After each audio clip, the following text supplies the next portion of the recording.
వాడు ప్రభు యొక్క శరీరమును గూర్చియు రక్తమును గూర్చియు అపరాధియగును. కాబట్టి ప్రతి మనుషుడు తన్ను తాను పరీక్షించుకొనవలెను. అలాగు చేసి ఆ రొట్టెను తిని ఆ పాత్రలోనిది త్రాగవలెను. కొంచెం బాబు కొంచెం సైలెంట్గా కొద్ది నిమిషాలు సైలెంట్గా ఉంచండి, అంటే తిరుగుతుంది.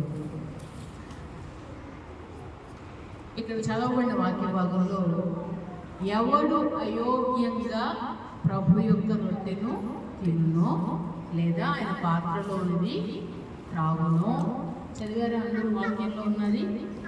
ఎవరు అయోగ్యముగా ప్రభు యొక్క రొట్టెను తినో లేదా ఆయన పాత్రలోనిది త్రాగునో వారు ప్రభు శరీరము గూర్చి రక్తమును గూర్చి ఏమవుతారట? ఎవరు ఏమవుతారండి? అపరాధి. అపరాధం అంటే ఏంటి? అపరాధం అంటే ఏంటి మీకు తెలుసు కదా. అపరాధం అంటే ఏంటి? తప్పు చేశారు, వాళ్ళు చాలా అపరాధం చేశారండి అంటాం. వాళ్ళు చాలా అపరాధం చేశారు, వాళ్ళు చాలా తప్పు చేశారు అని అంటాం. అపరాధులు మనం అవుతున్నామంట. ఏమి చేసి మేము అపరాధులమయ్యాము? మీరు చాలా జాగ్రత్తగా దేవుని వాక్యాన్ని వినండి. ఏమి చేసి మనం అపరాధులమయ్యాము? ఏం చేసామండి? మేము చేసే తప్పేంటి? మేము మందిరంకి వస్తున్నాం కదా, ప్రార్థనకు వస్తున్నాం, ప్రార్థన చేస్తున్నాం కదా, మరి దైవ గ్రంథం చదువుతున్నాము, కానుక ఇస్తున్నాము, ఏదైనా ఉంటే సాక్ష్యం చెప్పుకుంటున్నాము. మరి మేమెందుకు అపరాధం అవుతాం? మేమెందుకు అపరాధం అవుతాం? ప్రతి నెల ప్రభు వల్లలో చేయవేస్తున్నాము, ఆయన శరీరం తీసుకుంటున్నాం, రక్తం తీసుకుంటున్నాం, బాగానే ఉన్నాము అనుకుంటున్నాను. అయోగ్యముగా తీసుకున్న వారు ఏమవుతారట? అపరాధులు అవుతారు. అయోగ్యముగా, అయోగ్యత అంటే ఏమిటంటే యోగ్యత లేకపోవటం, యోగ్యత లేకపోవటం. అందుకని అక్కడ అంటాడు, ఎవరైనా సరే అయోగ్యంగా తీసుకుంటే వాళ్ళు అపరాధులు అయిపోతారు. ఇక్కడ ఎవరు ఏమనరు. నేను బయట ఎవరైనా కొట్టి ఇక్కడికి వచ్చి ప్రభు శరీరం రక్తం తీసుకుంటా, లేదా ఎవరితోనన్నా మాట్లాడకూడని మాటలను లేదా దూషణ మాటలు మాట్లాడి దూషించి మరలా ఇక్కడికి వచ్చి చాలా భక్తిగా నేను ప్రభు శరీరం రక్తం తీసుకుంటాను. లేదా ఎవరి దగ్గరికైనా వెళ్ళి ఎవరి మీదనైనా కోపాన్ని, ద్వేషాన్ని, పగను, క్షమించలేని మనస్సుని నా మనసులో పెట్టుకుని నా హృదయంలో లోపల పైకి మాత్రం ప్రభు శరీరం, ప్రభు రక్తాన్ని తీసుకుని ఆమేన్ చెప్పి నేను తీసుకుంటాను. నేనైతే తీసుకుంటాను. ఇక్కడ ఎవరు నన్ను ఆటంకపరిచేవారు ఎవరు కూడా లేరు. ఇక్కడ ఎవరు ఆటంకపరచరు. కానీ అక్కడ ఎవడు అని ఉంటుంది. అంటే ఎవరైతే, అందరూ అని అంటలా, ఎవరైతే అయోగ్యంగా ప్రభు శరీరము, ఇది ప్రభు శరీరము, ఇది ప్రభు రక్తము అని వివేచన లేకుండా, అర్థమవుతుందా? ఇది ప్రభు శరీరము. మన చేతికి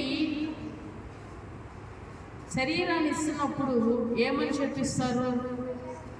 ఇది ప్రభు, ఇది ఆయన శరీరం అని ఇస్తారు, ఇది ఆయన రక్తము అని ఇస్తారు. మనకు కనబడడానికి అది వేరుగా అనిపిస్తుంది. ఇది ఏదోలే మామూలే అనుకుంటున్నావు నువ్వు.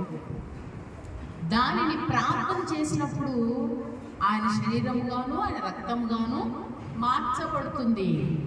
అందుకని అది ప్రభు శరీరం అని వివేచించట్లా చాలామంది. అది ప్రభు శరీరం అని అనుకోవట్లేదు, వివేచించట్లేదు. అంటే అది ఏదోలే రొట్టె ముక్క ఇస్తున్నారు, మనం తినేస్తున్నాం, తర్వాత తాగేస్తున్నాం, అయిపోయింది అనుకుంటున్నారు. ప్రభు శరీరము అని వివేచించకుండా, అది అంటే దాని విషయంలో ఇది పరిశుద్ధుడైన దేవుని శరీరం, ఇది పరిశుద్ధుడైన యేసుని రక్తం, ఇది తీసుకోవడానికి ముందు అసలు నాలో పరిశుద్ధత ఉందా? నాలో పవిత్రత ఉందా? అది పరిశుద్ధమైన రక్తము, పరిశుద్ధమైన శరీరం తీసుకోవడానికి నా చేతులు పరిశుద్ధంగా ఉన్నాయా? నా చేతులు పరిశుద్ధంగా ఉన్నాయా? నా హృదయం పరిశుద్ధంగా ఉందా? నేను పరిశుద్ధంగా ఉన్నానా లేదా అని మనలను మనమే పరీక్షించుకోవాలి. ఎవరో పరీక్షించరు మనల్ని వచ్చి, ఇదిగో నువ్వు మొన్న తప్పుగా మాట్లాడు, నేను చూశాను, ఇప్పుడు నువ్వు ఎలా బల్లలో చేయి వేస్తావు అని నేనేమి ఇతరులను అనను. ఎవరు ప్రక్కవారిని ఏమి పరీక్షించరు, ఎవరిని ఏమి అనరు. కానీ మనలను మనమే ఏం చేయాలంట? పరీక్షించుకోవాలి. ఒకవేళ మనలో నిజమే కొన్ని విషయాల్లో మన బలహీనులు, కొన్ని విషయాల్లో ప్రభువా నీ శరీరము పరిశుద్ధమైన, నీ శరీరం పరిశుద్ధమైన రక్తాన్ని తీసుకోవడానికి అందుకు తగిన పరిశుద్ధత నాలో లేదయ్యా, నా చేతుల విషయంలో నా చేతులు తప్పులు చేసిన నన్ను పరిశుద్ధపరచు, నా హృదయము పరిశుద్ధపరచు, నా కళ్ళు పరిశుద్ధపరచు, నా నడక పరిశుద్ధపరచు, నా నోటి మాట పరిశుద్ధపరచు, నా పెదవులు పవిత్రపరచు అని మనం అడగాలి. ఎప్పుడైతే మనము ప్రభు సన్నిధిలో క్షమాపణ అడుగుతామో మనల్ని దేవుడట అయోగ్యులుగా ఉన్న మనలను ఎలా మారుస్తాడు? యోగ్యులుగా మారుస్తాడు. అప్పుడు మనం ప్రభు శరీరము, ప్రభు రక్తం తీసుకున్నప్పుడు మనకి ఏ రోగాలు ఉండవు. అక్కడ కింద వాక్యం ఉంటుంది చూడండి, అక్కడ కింద వాక్యం ఉంటుంది చూడండి, 29వ వాక్యం చదవమ్మా. ప్రభు శరీరం అని వివేచింపగా తిని త్రాగేవాడు తనకు శిక్షావిధి కలుగుటకే తిని త్రాగుతున్నాడు. ఇందువల్లనే మీలో అనేకులు బలహీనులు, రోగులునై ఉన్నారు, చాలా మంది నిద్రించుచున్నారు. చూసారా? ప్రభు శరీరము అని అనుకోకుండా, వివేచించకుండా, అంటే దాని విషయంలో వారికి ఏమీ కూడా అవగాహన లేకుండా ఎప్పటి నుంచో తీసుకుంటున్నాం కదా, తీసేసుకుంటున్నాం. మేము మందిరానికి రాకపోయినా, నేను ఎలా ప్రవర్తించినా పర్వాలేదు, నేను ఎట్లున్నా పర్వాలేదు, నేను బాప్తీసం తీసుకున్నాను కనుక ఇక నేను తీసేసుకోవచ్చు అని కామంగా అలా వచ్చి ఇలా తీసేసుకుంటారు. చూసారా? అలా తీసేసుకోవడం వల్ల ఏమవుతుందట? వారికి శిక్షా విధి ఏం కలుగుతుందట? శిక్ష కలుగుతుందట, శ్రమ కలుగుతుందట. ఏమిటట శ్రమ అంటే? వారిలో బలహీనులైపోతారట, రోగులైపోతారట. ఇంకా నిద్రించడం అంటే తెలుసా? మరణించడం కూడా జరుగుతుందట. అంటే ఇదంతటికి కారణం వీరేమి దొంగతనం చేయలేదు, వీరేమి అబద్ధం ఆడలేదు, వీరేమి చేయకూడని కార్యం ఏం చేయలేదు, ఎవరిని చంపలేదు. కేవలం అయోగ్యతతో ప్రభు శరీరంలో పాల్గొనడం వలన ఈ కార్యాలన్నీ కూడా జరుగుతున్నాయి. అర్థమవుతుందా? ఈ కార్యాలన్నీ కూడా జరగడానికి కారణం ఏంటంటే దేవుని శరీరం తీసుకునేటప్పుడు మనల్ని మనమే ఏం చేయాలమ్మా? చెప్పండి, ఏం చేయాలి? పరీక్షించుకోవాలి.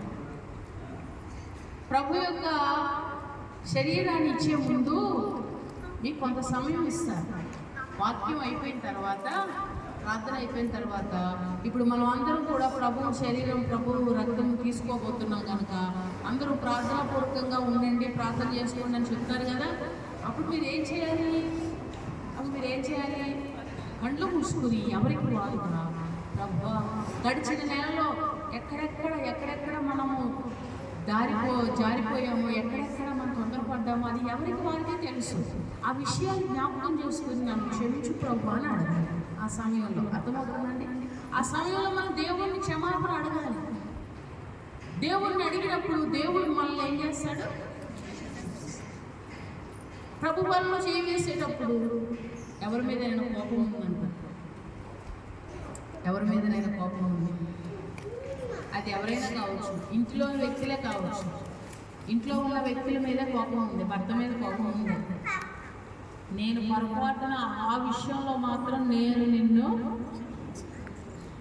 ఏ విషయంలోనైనా క్షమిస్తాను, కానీ మొదట్లో నువ్వు చేసిన తప్పుని నేను నా జన్మలో అంటారా?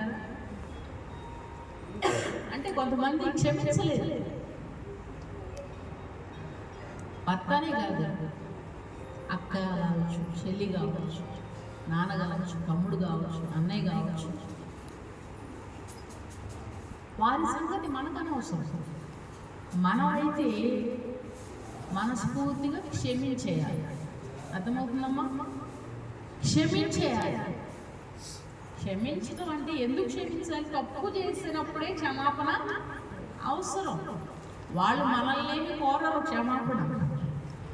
వాళ్ళు మనం తప్పు చేశామనుకుంటారు, వాళ్ళు ఏమన్నా అనుకోని. కానీ నీ మనసుకి ప్రార్థన చేసినప్పుడు దేవుడు నువ్వు క్షమాపణ అడుగు, నువ్వు క్షమించే పలానా బిడ్డను అని దేవుడిని జ్ఞాపకం చేస్తే వెంటనే దాన్ని మనసులో ఉంచుకోకుండా తీసేసి క్షమిస్తున్నాను ప్రభా, క్షమించేస్తున్నానని చెప్పాలి. ఏమవుతుందమ్మా అలాగే ఉంచుకుంటే? ఏమవుతుంది? లోపలనే ఉంచుకుంటే ఏమవుతుంది? మనం క్షమించకపోతేనట దేవుడు కూడా మన పాపములను మనం అడుగుతాంగా, అయ్యా క్షమించు ప్రభు అని. అప్పుడు అంటాడట దేవుడు, నువ్వు క్షమించలేదు కనుక నేను కూడా నీ తప్పులు నేను క్షమించకపోతే మరి తప్పులన్నీ ఒక లిస్టులాగా వచ్చేస్తాయి కదా. వాటన్నిటికీ కూడా దేవుడు పనిష్మెంట్ ఇస్తాడు కదా, శిక్ష వస్తుంది కదా. మరి ఆ శిక్షను మనం భరించగలమా? శిక్షను మనం తట్టుకోగలమా? తట్టుకోలేము. అందుకనే మనం ఏం చేయాలి? ఇతరులను, అది ఎవరైనా కాదమ్మా నేను చెప్పాను, తెలిసి చేశాడు, కావాలనే చేసిన దాన్ని నువ్వు క్షమించేస్తే నీ వంతులు నీకు అయిపోతాయి. దానికి తగిన శిక్ష ఒకవేళ దేవుడు వేయాలనుకుంటే దేవుడు తర్వాత చూసుకుంటాడు, వాళ్ళ సంగతి దేవుడు చూసుకుంటాడు. మన వంతులు మనం ఏం చేయాలమ్మా? క్షమించి వదిలేయాలి. మనం ఏమి ద్వేషం పెట్టుకోవద్దు. చాలాసార్లు కొంతమంది తోటి వారి మీద ద్వేషం పెట్టుకుని ప్రభు బలలో చేయి వేస్తారు. అదే అధ్యాయం చూడండి, 11వ అధ్యాయం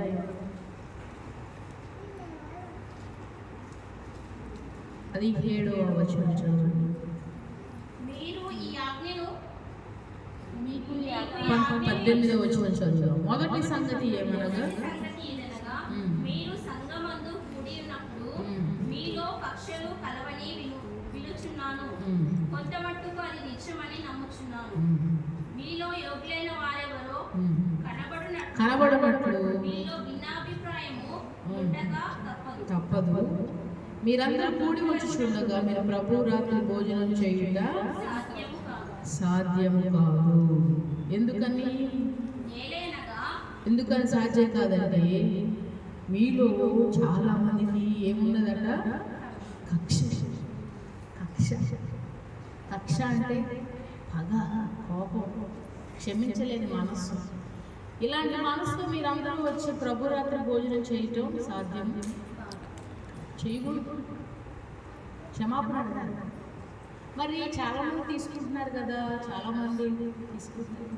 అందుకనే బలహీనలు అవుతారు, అందుకనే రోగులు అవుతారు, అందుకనే ఇబ్బంది పాలవుతారు, శ్రమల పాలవుతారు. దేవుని వాక్యం అబద్ధం కాదు కదా. ఒకవేళ వారు మనకు తప్పు చేసినప్పుడే కనబడవచ్చు, కానీ వారు మందిరంలోకి వచ్చినప్పుడు ప్రభువా నన్ను క్షమించు అని అడగచ్చు. అది మనకు తెలియదు. వారు దేవా నన్ను క్షమించు ప్రభువా, నేను తొందరపడ్డాను, నేను కొన్ని విషయాల్లో నేను అపార్థం చేసుకున్నాను, వేరుగా మాట్లాడాను, అది ఎవరి విషయంలోనైనా నన్ను క్షమించని వారు అడిగి ఉండొచ్చు. దేవుడు క్షమించి ఉండొచ్చు. మనం అనుకుంటాము వారు తప్పు చేసినదే మనకు గుర్తుంటుంది, కానీ వారు క్షమాపణ అడిగిన సంగతి మనకు తెలియదు. వారి ఇంట్లో కూడా అడగవచ్చు. దేవుడు క్షమించేస్తాడు. దేవుడికి ఎవరి మీద పగ ఉండదు. దేవుడు అందరినీ క్షమిస్తాడు. హల్లెలూయా. అందుకనే అందరూ కూడా క్షేమంగా ఉంటారు. వారు మన దృష్టిలో తప్పు చేసినట్టుగా కనబడొచ్చేమో, కానీ వారి హృదయంలో క్షమాపణ అడిగే మనసు ఉంటే వారి క్షమాపణ అడిగితే దేవుడు క్షమించేస్తాడు. ఒక మనిషిని మీకు జ్ఞాపకం చేస్తా, ఒక వ్యక్తిని, ఆ వ్యక్తికి క్షమాపణ అడగడానికి దేవుడు సమయం ఇచ్చాడు, కానీ క్షమాపణ అడగకపోయేసరికి ఏం జరిగిందో మీకు తెలియజేస్తాను. ఆయన ఎవరో కాదు, యేసు ప్రభువును వెంబడించేటువంటి శిష్యుడే. ఆయన పేరు ఇస్కరియోతు యూదా.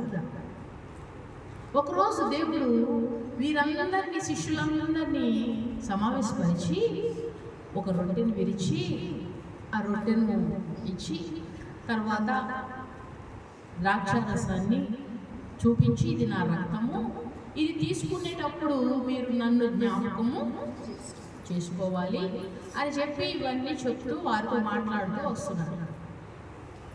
ఇవన్నీ మాట్లాడుతూ రావడానికి ముందుగా ఈ ప్రభు శరీరము రక్తము ఇవ్వడానికి ముందుగా దేవుడు ఏం చేశాడంటే అందరినీ శిష్యులందరినీ వరుసగా కూర్చోబెట్టి వారి పాదాలు వరుసగా కడగడం మొదలుపెట్టాడు. అందరి పాదాలు కడగడం మొదలుపెట్టాడు. ఆయన చక్కగా మరి ఒక తువాలు తీసుకుని నడుము కట్టుకుని ఒక ప్లేట్ తీసుకుని అందులో నీళ్లు పోసుకుని గిన్నెలో దేవుడు అందరి పాదాలు కడుగుతూ ఉన్నాడు.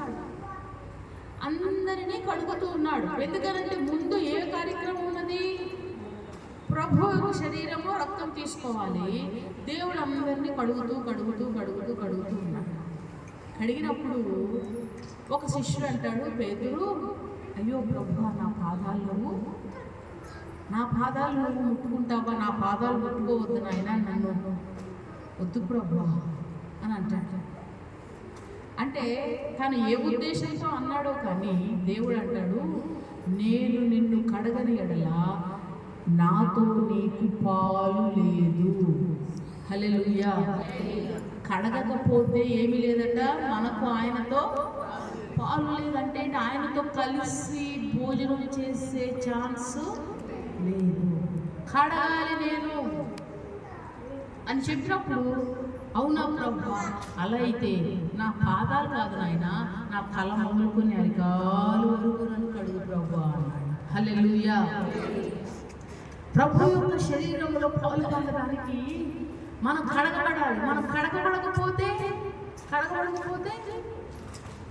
ఆయనతో మనకు పాలు, ఆయన కడుగుతూ వచ్చాడు, కడగబడుతూ వచ్చాడు, ఏదైనా ఉంటే ఒప్పుకుంటూ వచ్చాడు, సమయం ఇస్తూ వచ్చాడు. ఇస్కరియోతు యూదా కూడా సమయం ఇస్తూ వచ్చాడు. ఆయన ఏం చేస్తున్నాడో కూడా, ఇస్కరియోతు యూదా ఏం చేస్తున్నాడో కూడా దేవునికి తెలుసు. కొంచెం హైట్ పట్టుకుంటు. ఇస్కరియోతు యూదా ఏం చేస్తున్నాడో కూడా దేవునికి తెలుసు. అంటారా? తెలియదు అంటారు? తెలుసా? దేవునికి తెలియదేమో.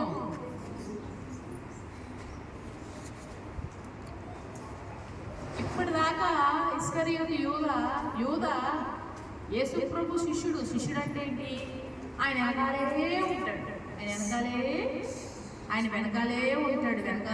ఉంటాడు. మళ్ళీ ఎలా ఉంటాడు తెలుసా? వెనకాల ఎక్కడో చివర అందరిలో ఒకరిలా కాదు. యేసు ప్రభు వెనకాల కానుక సంచి పట్టుకుని ఉంటాడు. ఏ సంచి? ఎవరైనా సరే కానుక ఇస్తే ఏసయ్య వెంటనే ఇట్లా ఇస్తాడు. అంటే కానుక సంచి యోధాకి ఇవ్వబడింది అంటే దేవుడు యోధాకి ఎంత హోదా ఇచ్చినట్లు, ఎంత అధికారం, ఎంత పదవి ఇచ్చినట్లు కదా, ఎంత ప్రేమించినట్లు. దేవుడు వెనకాలే ఉంటాడు. మిగతా వారు ఎవరైనా కొంచెం అట్టి ఇట్లా ఉండొచ్చేమో కానీ అసలు వెనకాలే ఉన్నాడు. ఈయన ఏం చేస్తున్నాడు తెలుసా? తన దగ్గర ఈ సంచి ఉంది కదా, ఎవరో కొంతమంది ఆలోచన చేస్తున్నారు, ఈ యేసు ప్రభువుని పట్టుకోవాలి, ఈయన చంపేయాలి, ఈయన చంపాలి, మనకి ఎవరు దొరుకుతారు? ఆయన గురించి ఇన్ఫర్మేషన్ మనకి ఇవ్వాలి. ఆయన పట్టుకోవడానికి మనకు సరైన వ్యక్తులు కావాలి. ఎక్కడ ఉంటాడు, ఏ సమయంలో భోజనం చేస్తాడు, ఏ సమయంలో పడుకుంటాడు, ఏ సమయంలో ఎక్కడ ఉంటాడో తెలియాలి అని అంటే ఆయన గురించి మనకి క్లియర్గా తెలియజేసే వాళ్ళు ఉండాలని ఆయన వెతుకుతున్నారు. ఎవరు? ప్రధాన యాజకులు, పరిసయ్యులు. ఎందుకు వెతుకుతున్నారు యేసుని? అమ్మ నిద్రపోతున్న వారు దేవుని స్తోత్రం చెప్తాం. హల్లెలూయా. ఎందుకు వెతుకుతున్నారు దేవుణ్ణి? ఆకలేస్తుందా అందరికీ? లేదు కదా? హుషారుగా దేవుని స్తోత్రం చెప్పండి. ఎందుకు ఎదుగుతున్నారు దేవుణ్ణి వాళ్ళు? ఎక్కడ దొరుకుతాడా కొడదాం, ఎక్కడ తప్పుకు దొరికితే ఆ తప్పు పట్టుకుని బయటకు తీసుకొచ్చి ఇక తప్పు దొరికితే చాలు, ఇక ఇంకేం అవసరం లేదు. మిగతా కార్యక్రమం అంతా మాది. ఎక్కడ దొరుకుతాడా అని వాళ్ళు ఎదురు చూస్తున్నారు. ఈయనేమో యేసుప్రభు ప్రక్కనే ఉండి కానిపించినప్పుడు అయ్యా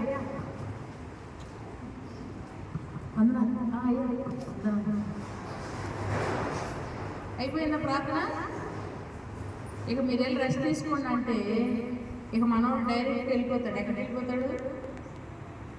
ఎవరెవరు వేసి అప్పగించాలనుకున్నారో వాళ్ళ ఇంటికి వెళ్ళిపోయాడు. వాళ్ళ దగ్గరికి వెళ్ళిపోయి మీ ప్లాన్ నా ప్లాన్ అంటే మీరేమైతే అనుకుంటున్నారు దానికి నేను హెల్ప్ చేస్తా, నేను సహాయం చేస్తాను. మరి నాకు ఎంత ఇస్తారు?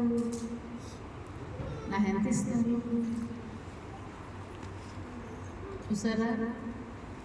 బేరం కుదుర్చుకోవటానికి వెళ్ళాడు. మళ్ళీ తెల్లారు ఎక్కడ ఉంటాడు?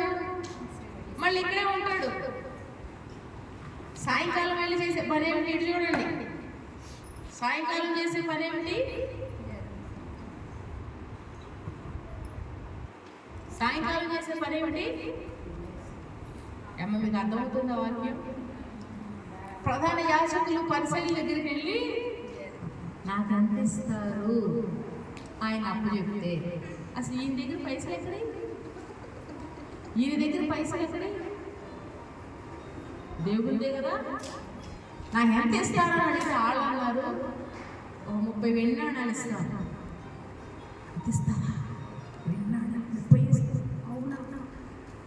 ఇదిగో పలానా సమయంలో పలానా చోట ఆయన అక్కడ తోటలో ఉంటాడు, ప్రార్థన చేస్తూ ఉంటాడు. మీరు సైలెంట్గా ఆ సమయానికి వచ్చేసేయండి. నేను కూడా ఉంటాను అక్కడ. చాలామంది ఉంటారు కదా, నాతో ఉండేవాళ్ళు చాలామంది ఉంటారు. మా శిష్యులు సీమోన్ పేతురు, ఇంకా యాకోబు, తోమ, వీళ్ళందరూ ఉంటారు, చాలామంది ఉంటారు. నేను ఎవరినైతే ముద్దు పెట్టుకుంటానో ఆయన యేసు. ఇక నేను ముద్దు పెట్టుకోవడం ఆలస్యం, మీరు వెంటనే వచ్చాయండి తర్వాత నా 30 వెళ్ళాను నాకు. చూసారా ఈ కథ అంతా? మనోడు అంటున్నాడు ఈయనకి తెలీదు. ఎవరికి? నన్ను ఎంత నమ్మేశాడు, ఎంత గుడ్డిగా నాకు అన్నీ చెప్పేస్తున్నాడు. అనుకంతా నాకే ఇచ్చేస్తాడు, మాటలన్నీ నాకే చెప్తున్నాడు. నేను అందరికీ చెప్తానన్న సంగతి ఈయనకి, నేనే దొంగనన్న సంగతి ఈయనకి, నేనే అప్పగిస్తున్నానన్న సంగతి ఈయనకి. నేను ఎంత బాగా మెయింటైన్ చేస్తున్నాను కదా, ఎంత బాగా నాలా మెయింటైన్ చేసేవాళ్ళు ఎవరు లేదని అనుకుంటున్నాడు లోపల. నేను చెయ్యాల్సిందంతా పెట్టాల్సిందంతా పెడతాను అక్కడ. మళ్ళీ ఇక్కడికి వచ్చి ఎంతో వినయం, ఎంతో భక్తి, ఎంతో ప్రార్థన, ఎంతో నా సంగతి ఎవరికి తెలియదుగా. నీ సంగతి నా సంగతి ఎవరికి తెలియకపోవచ్చు, ఆయనకి అంతా తెలుసు. హల్లెలూయా. అది తెలిసి వీడు ఆ తప్పు చేస్తే ఎక్కడికి వెళ్ళాలో అక్కడికి వెళ్ళిపోతాడు.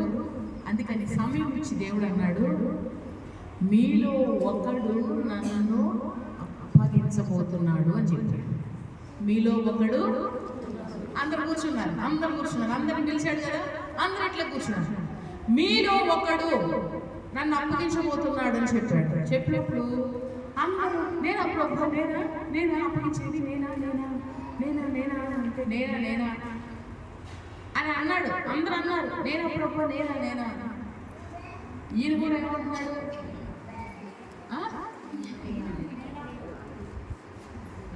నేనా అన్నప్పుడు ఆయన ఏమన్నాడు? నువ్వు కాదల్లా, నీవన్నట్టే అన్నాడు. నేనా అని అడుగుతున్నావు అంటే నువ్వో కాదో నీకు తెలీదా? అయినా సరే అందరితో పాటు మనం కూడా అనేసి అయితే మళ్ళీ నేను సైలెంట్గా ఉన్నాను అనుకో, అందరూ నేనా అన్నారు. నేను సైలెంట్గా ఉంటే దొంగలు ఎవరు అవుతారు? నేనే అవుతాను. అందుకని అందరితో పాటు నేనైతే పోయే.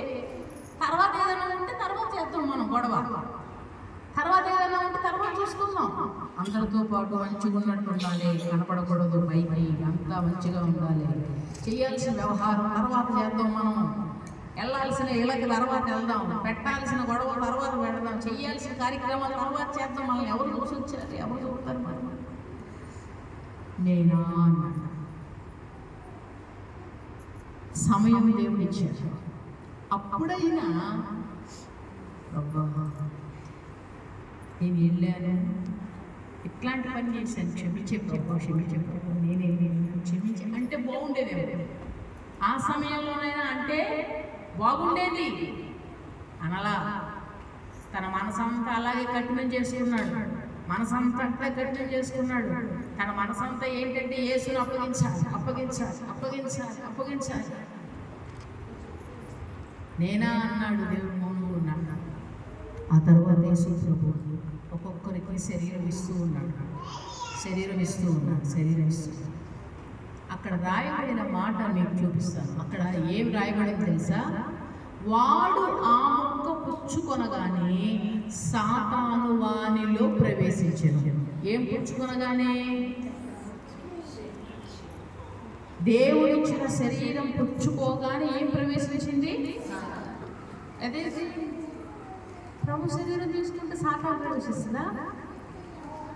ప్రవేశిస్తుందా? ఎప్పుడు తెలుసా? నీలో ఉన్న ఆ మనసును నువ్వు పోగొట్టుకోలే, ఆ మనసును అలాగే ఉంచేసుకున్నావు. క్షమాపణ అడగలేదు, క్షమాపణ అడగకుండా నీ హృదయాన్ని కఠినంగా ఉంచేసుకున్నావు. గట్టిగా దేవుడు సమయం ఇచ్చాడు నీకు. మీలో ఒకడు అన్నప్పుడు అందరు వెళ్ళిపోయిన తర్వాత అయినా నేనేదో తెలియక అలా చేశాను ప్రభు, డబ్బు కాసుపడి కకృతిపడి ఇట్లాంటి పని చేశాను ప్రభు, నన్ను క్షమించయ్యా అని అందరు వెళ్ళిపోయాకైనా కాళ్ళు పట్టుకుంటే నీకు మరణం తప్పేది కదా. నీవు నీ తప్పును ఒప్పుకోకపోగా సమర్థించుకుంటూ ఏమి ఎరగనట్లుగా నేనా అని అడిగాడు అంటే టెస్ట్ చేస్తున్నాడు అనమాట దేవుణ్ణి. అంటే తెలుసా లేదా? అసలు తెలుసో లేదో తెలిసిపోద్ది కదా దేవుణ్ణి అడిగాడు. ఆ మొక్క పుచ్చుకోగానే సాతాను వాళ్ళలో సైతాన్ ప్రవేశించినప్పుడు ఏం చేస్తారు? వెళ్ళిపోయాడు డైరెక్ట్. ఇక్కడ ఈ కార్యక్రమం అయింది, ప్రభు బల్ల కార్యక్రమం అయింది. ఈయన వెంటనే ఎక్కడికి వెళ్ళిపోయాడు తెలుసా? పరిసయ్యులు, ప్రధాన యాజకుల దగ్గరికి వెళ్ళిపోయాడు. నాకు వెండి నాణాలు ఇవ్వండి, నేను మీకు ఈ రాత్రి ఆయన అప్పగిస్తాను. దేవుడు అన్నాడు, ఆ మనుషుడు పుట్టి ఉండని ఎడల మేలన్నాడు. ఒప్పుకునే మనసు లేదు, సమయం ఇచ్చి నాకు క్షమాపణ అడిగే మనసు లేదు. తప్పు అని గ్రహించట్లేదండి ఈరోజు చాలా మంది. నేనే తప్పు చేస్తాను, నేను తప్పు మాట్లాడానా? నేను కరెక్టే మాట్లాడాను. అవును అన్నారు, అవును. వద్దొద్దు, వాదాలకు వెళ్ళొద్దు. తప్పు అని నీలో రాలేదు అంటే నీ మనసు కఠినపరుచుకుంటున్నావు అని అంటే సాతానికి చోటిస్తున్నావు. వాడు ఎక్కడికి తీసుకెళ్తాడు తెలుసా? నిన్ను ఎక్కడికి తీసుకెళ్తాడు తెలుసా? అయ్యో, యేసు ప్రభు వెనకాలే ఉండి, యేసు ప్రభు శిష్యుడిగా ఉండి ఎంతో నమ్మకత్వాన్ని ఉండబట్టేగా సంచించేది. ఎంత నమ్మకం లేకపోతే కానుక సంచిస్తారు? అంత నమ్మకాన్ని దేవుడు నీ ఎదుట కనపరిస్తే నీవు అపనమ్మకాన్ని ప్రదర్శిస్తూ నువ్వు ఆయన అప్పగించావు. ఆ వెండి నాణ్యాలు తీసుకున్నావు, సంతోషంగా ఉన్నావా? ఏమయ్యో? తర్వాత అంటాడు, నేను తప్పు చేశాను, ఒక నిరపరాధం నేను అప్పగించేశాను, నన్ను క్షమించండి, నాకు ఈ డబ్బులు తేవద్దు, నాకు నా దేవుడు కావాలంటే ఎల్లెళ్ళు ఏం చేసుకుంటావో చేసుకో. పోయి ఊరేసుకుని చచ్చిపోయాడు. ఏం వేసుకుని చచ్చిపోయాడు? మిగతా శిష్యులందరూ దేవుని ఆత్మతో నింపబడి బలమైన సేవ చేశారు. ఆయన వెనకాలే ఉన్నవాడు ఏం వేసుకుని చచ్చిపోయాడు? చచ్చిపోవడానికి కారణం ఏంటి? సాతాను ప్రవేశించిన కారణం ఏంటి? మనసు కఠినం చేసుకోవటం. మనసు ఎందుకు కఠినం చేసుకున్నావు? నువ్వు నీది తప్పు అని నీకు గ్రహింపు రావట్లేదు. ఎంతసేపు ఎదుటి వారిని తప్పు, ఆమెదే తప్పు, ఆమె మొదటన్నది.